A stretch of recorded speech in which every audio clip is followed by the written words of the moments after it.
Alright, the last video. You guys are going to have to excuse the poor quality. Filming this on an iPhone, obviously, and just real quick, just wanting to push this out, trying to get back into the YouTubes. So the first card we're going to do is Shade Glass Hammer. Just like the other Shade Glass weapon, I think this is a trap card. In my opinion, don't use it because of the discard mechanic. We're going to just skip these two. Pretty much know what it is. Actually, the Trickster one, I guess it's definitely a good card with some of the objective cards that we've played before.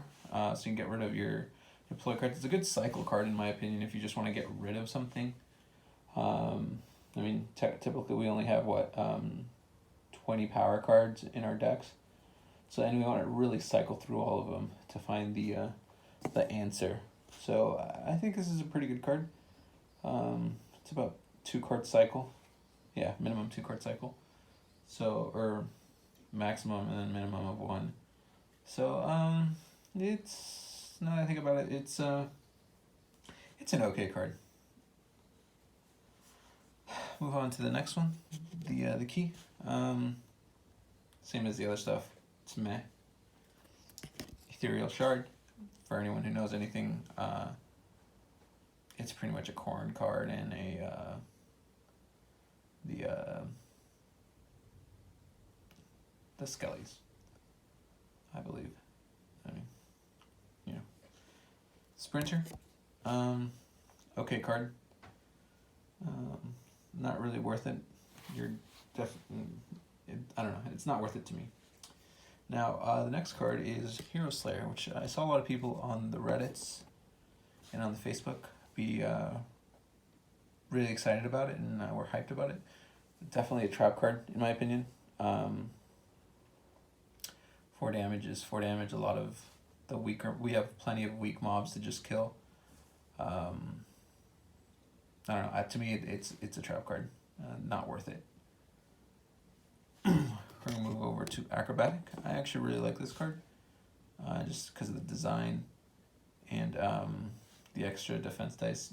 Hopefully it allows Corn and other squishy targets to be more defensive. So yeah, hopefully, I like this card. And we have Awakened Weapon. I think it's a really, really good card. With the one reroll, so there you have it, included in all your decks. Shade Step, this is really good for orcs, and maybe the Skaven. Other than that, it's an okay card. Desperate Gambit, this one, in my opinion, is better than On Your Feet and the other equivalent, I think, but not better than the orc one. We all know On Your Feet, but On Your Feet requires you to be adjacent with this one. This one's just doesn't matter, and it's for everyone. So I could definitely see this being ran with On Your Feet as a complementary for Stormcast, so they don't lose their very limited unit numbers as much as any other card. Shatter Shard. This card, we're definitely going to see a lot of it, especially how the games is definitely going to be speeding up with some of the newer cards. It's the new Daylight Robbery, in my opinion. So, I mean, Daylight Robbery right now is, in my opinion, pretty strong. Definitely gives big swings in your favor if you get it off. And if you don't, you know, it's no, well, it is a wasted card, but definitely helps. And yeah, I'm definitely gonna see we're definitely gonna see this card in a lot of tournaments. Rethink Strategy. I think it's one of the best cycle cards that we have. You don't use one of your activations for that. And there's a lot of decks, especially at high level play, where you really only need 3 or 5 objective cards to play, and you just want to make sure you draw them. The other objectives are essentially filler. especially with aggro Stormcast, you use 2 activation or 3 of your activation attack, and then either to draw an objective or to draw a ploy card. So with this, it's definitely going to help with cycle, and it's a high level play card. You know, if it's for casual play, I don't really see it going to show up a lot, but definitely for high level play, I definitely could see this card getting banned at some point. It's in my opinion, it's a little too strong. Next we have Rebound. This card is actually really fun, in my opinion. What is it, 33% chance or something like that for it to work. So, I just like it. It's a fun card. May not see it a lot, but definitely a fun card. Binding Flash. And this is one of the cards where I think this starts to show a little bit of the power creep in Shadespire. I know that I think it's a Khorne specific card where it's like Blood Offering or something. People used to think it was a buff card, where it's like the Khorne guy and there's like blood splatting everywhere, and it turns your attacks to daggers or swords. This definitely is pretty much the same stuff, other than it has other than it's a reaction. Definitely, yeah. To me, it's definitely power creep.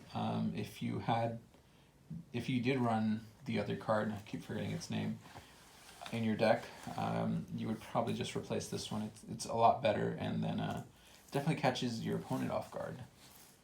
So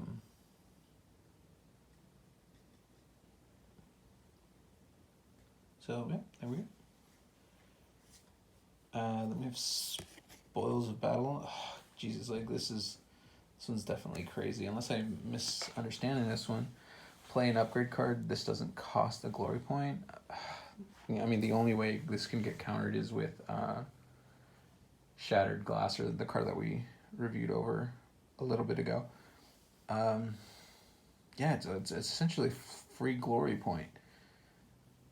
I mean, I don't really understand how this card is not banned or is not going to get banned. It's just too strong. There's a lot of those equip cards, especially in round 1, can just destroy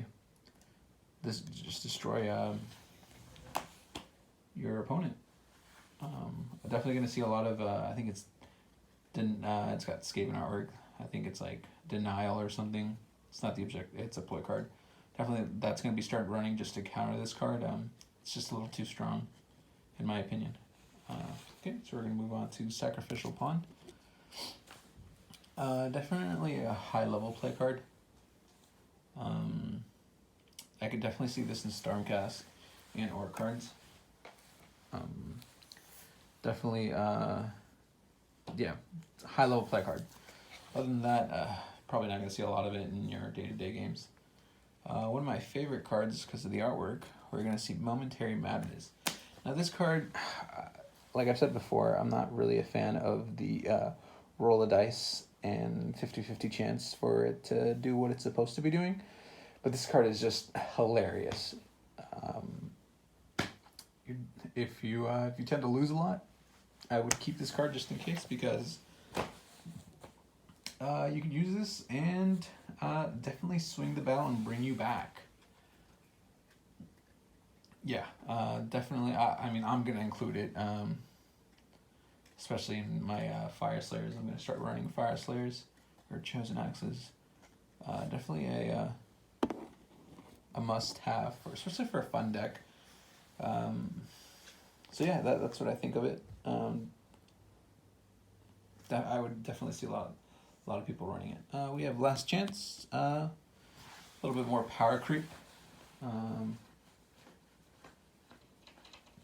Just power creep. Yeah, it's a decent card. It's a good card. And then we have Curious Inversion. So again, with just like the other card that I went over, this is definitely power creep. If you did have the Khorne one, the Khorne debuffing card that we talked about, and it's actually better. you would you just throw that card away and play this instead. It's just that much better, just completely better in every way. So yeah, that's those were all the cards. I hope you guys enjoyed all 4 videos. I know it's a janky quality, but yeah, just my first impressions, and hopefully I don't get to see some of the overpowered cards in the tournaments that I'm going to be going to. Okay, well, see you guys later.